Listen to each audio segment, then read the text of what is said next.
like that we started with a handshake. That felt very very right. But now I feel like I'm leaving people out. Hello. Hello. Nice. The Band Camino. You know, usually when we say backstage, we don't literally mean like behind the building of backstage. But we're very excited about this. Erik, Zachary, Trace Hamilton. I got turned on to the Band Camino 2017. And it was a music hat too, and they were like, you gotta hear this song. It was See Through, and then it was Daphne Blue, and I'm sure you guys get this a lot. So before we get into the dark, because obviously we want to cover that, Daphne Blue, I was shocked when I realized this wasn't a girl's name. It's a guitar color. It's a guitar color. Yeah. Yeah, we are our friend from back in Memphis. His name is Drew Irwin. He came home with like it's a Mustang. Was it a Mustang? Fender Mustang, and the name of the color of the guitar was Daphne Blue. That's great. And Jeff was like, we need to write a song.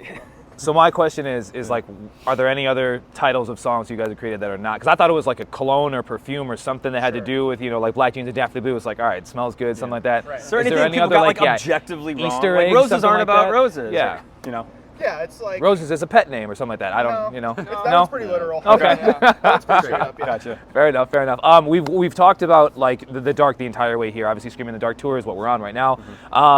This is, in my opinion, your kind of more aggressive album or most aggressive album to date. Do you guys feel that transition kind of come through? And like, did you put all the focus into? It feels like it's got a little bit more angst to it. Like you have the pop tunes, you've got the stuff, but like Told You So is the lead single, and that just the music video alone was super chaotic. What was the inspiration kind of behind like this album and calling it The Dark? So we were trying to get back to what we did with Try Hard. We were trying to get back to that really, really guitar driven, but with pop melodies kind of thing. I think with the self-titled, obviously we love that one. It'll always hold a special place, but with this one we really wanted to focus the energy, and I think with Told You So being the lead single, it really set the tone for the rest of the record and the singles and all that stuff. Just a little bit more mature, a little darker, a little proof that we've grown. You guys, because of the dichotomy between, again, the melody and like more of an aggressive sound with a more pop vocal, the vocal difference between Spencer and Jeff, I mean, you guys, there's quite a subtle but very obvious, you got the high register, you got your head voice too, and then you do a lot more of the verses. How do you guys decide who's getting what, and are you leaning that into the feel of the song, or is it more just like we're splitting up, you got choruses or you're doing harmonies here? It just depends on the song. It's a lot of who wrote the song, whose brainchild it was, if it means something to one of us specifically, then we know that we're probably going to lean towards that person singing the song. Sure. Or if there's multiple songs where we intentionally set out at the very beginning of the song to be like, okay, we're going to write a song where we are both singing. Yeah. I think that's the power of this band, is that we have two strong vocalists, which not a lot of bands have. So we try to play that. We definitely specifically on this record tried to play into that a little bit more. It's apparent for sure. Yeah. In terms of the tour, like curating a set list, it can be tough. It can be hard. Definitely. You guys have a bunch of hits, a bunch of stuff that everybody knows, wants to sing along to. What's the process behind choosing, we are walking out to this song, you're creating an intro, like how deep is that process, or is it kind of just like, oh yeah, we're going to start the song off like this way? No, we definitely we try to visualize it as much as possible, kind of what we think people will react to, and like it's... Yeah, we go back and forth a lot too, just like the original set opener was going to be One Last Cigarette, which is now the second song. Yeah. Banger, by the way. Yeah. But yeah, we just go back and forth of like what songs are fitting and how we want the energy to flow. We work backwards a lot of the time too. Like we know this is what we want at the end. Yeah. And kind of just fill in the spaces. Okay, here's what we want mid. Like, it's just like it's a little bit of a puzzle, kind of like track listing too, but it's kind of a fun, building it's moments. A fun game. Yeah. Exactly. Speaking of moments, you guys do an acoustic break in between, which is just piano, acoustic guitar, and you do a kind of request live total thing. Yeah. Are there certain songs you have in your back pocket of like, we know someone's gonna, obviously Taylor Swift, the biggest thing in the game, you guys have done a couple covers of hers on tour already.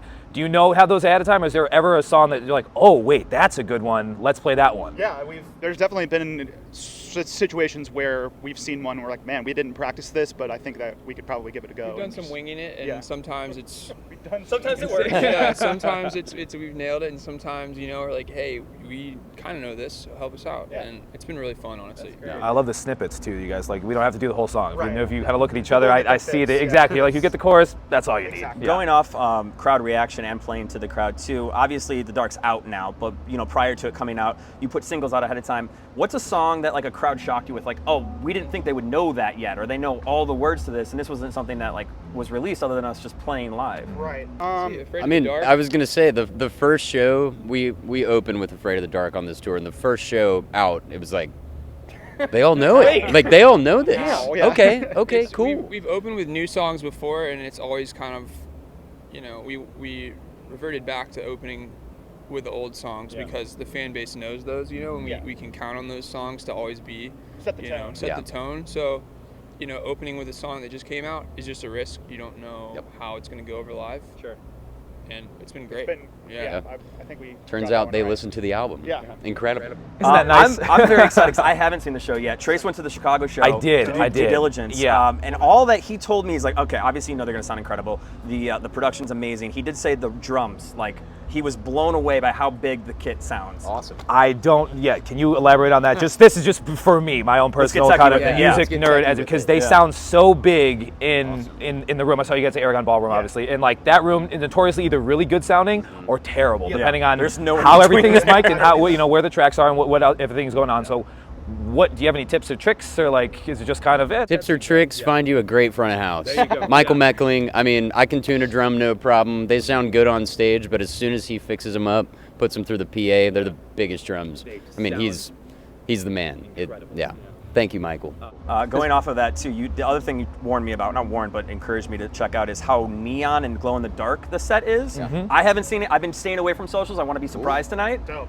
Where was the inspiration of like, okay, let's do something. Let's not use as much stage lighting as we can, like effects. Well, we wanted to create a world, like, just with the album, and also just want to make it a cohesive thing with the actual tour itself. You've got The Dark, Screaming in the Dark, the tour. Yeah. And since create a we got around to naming the album The Darks, we were like, okay, well, what does that mean? How are we going to implement that? Because we don't want to just like have all the lights off the entire time. So we're like, Not a very but fun show. it's like, what can we do with the lights off that would be really dope? But it's only dope when the lights are off. So it's like, and we just came to the conclusion that glow in the dark, and that was a giant undertaking. 'Cause lots of trial and error there wasn't making really it happen, precedent for but that, so we just it worked. It's something I've never seen before. Like as soon as the lights went down, I was like, wait, this is super cool. laser tag. 90s Yeah, laser tag. and you guys hide it well on social because everything is in black and white. Right. So like you don't see it pop a color for the first time until you're sitting in the crowd or standing in the crowd, I should say. Yeah. And If you haven't seen the show yet, but you're going, you didn't hear any of that. Yeah. No, This it's is just- all lie. Yep, We're shush. kidding. Yeah.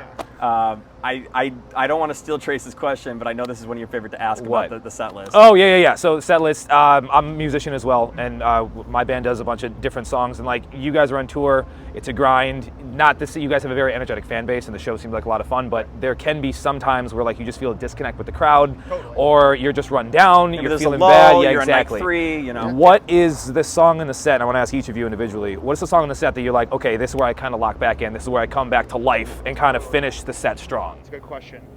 Well, the first song out of the acoustic part, and not to say that it drags, but obviously it comes down to a very intimate level. Yeah, it's like first song. halftime. Yeah, it's like halftime. So coming out of it with 214 always like puts that fire back under people because everybody knows it, and it's like I guess our oldest song that we still play regularly.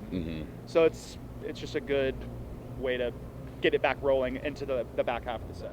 Love Kirsten, that. you have a unique approach to that question because you are the driving force behind the backbone of the beats. What's a song for you that you're like, I know when I do this fill or I hit the kick on this, like people are gonna lose their mind? Honestly, thinking through the set, starting the set, everybody always has like a little nerves. You're like getting going. You're feeling the energy of the room, whatever.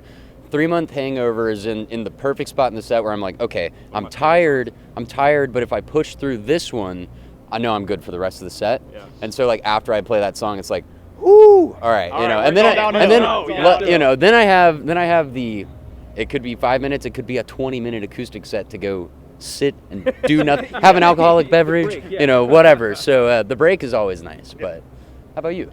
I think for me, yeah, I just sometimes I have those shows where I'm too like aware of everything, you know, where I'm like thinking about my body and like I'm too aware of like my arms or whatever. And Just gotta let them fly. I'm like I'm just like too conscious of like how I'm coming across or how I look, and you're just like in your head, you know what I mean?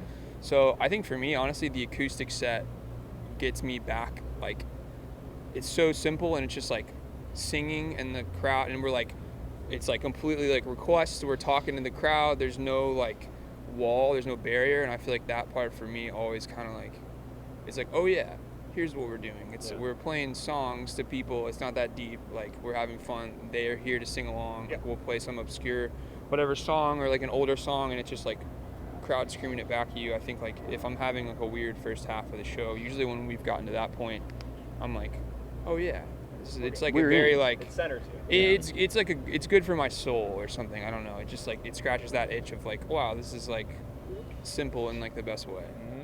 This is a very cool experience, and we'll kind of end on this, guys, because you know we both have been so aware of the Band Camino for so long, and this is the first chance that either of us get to see you live, and obviously talk to you guys. Is there a point?